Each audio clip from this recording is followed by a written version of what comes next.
నేను sitting corporator ని brother, నాకు టికెట్ ఇవ్వలేదు గోపి.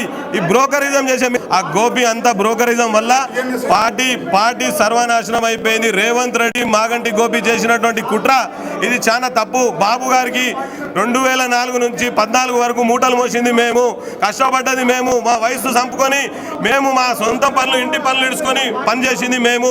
మాగంటి గోపీనాథ్ గారు 15 రోజుల క్రితం మమ్మల్ని పిలిచి మీ సిట్టింగ్లు మీకే ఇస్తాం, మీ కార్పొరేట్ తప్పకుండా టికెట్లు ఇస్తామని చెప్పారు.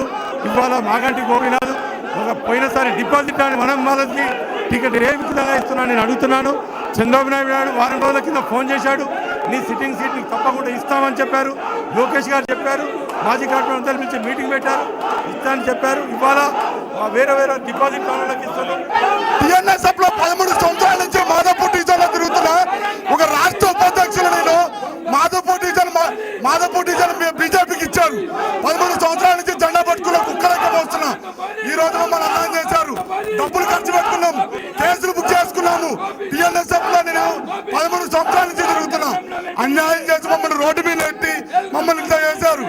ఎన్ని కేసులు ఇవన్నీ బీజేపీ వాళ్ళు గారు టీఆర్ఎస్ లో మారే క్యాండిడేట్లు అన్నారు. మాధవపూర్ డివిజన్ లో గెలిచే వాళ్ళు ఇచ్చేవాళ్ళు గారు టీఆర్ఎస్ కి వెళ్తారు వీళ్ళందరూ.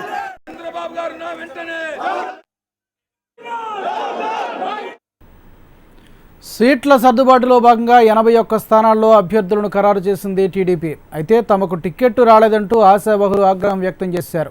ఎన్టీఆర్ భవన్ దగ్గర ఆందోళనకు దిగారు. సీట్లు అమ్ముకున్నారని గ్రేటర్ టీడీపీ అధ్యక్షుడు మాగంటి గోపీనాథ్పై విమర్శలు చేశారు. దీంతో ఎన్టీఆర్ భవన్ దగ్గర తీవ్ర ఉద్రిక్త పరిస్థితులు నెలకొన్నాయి.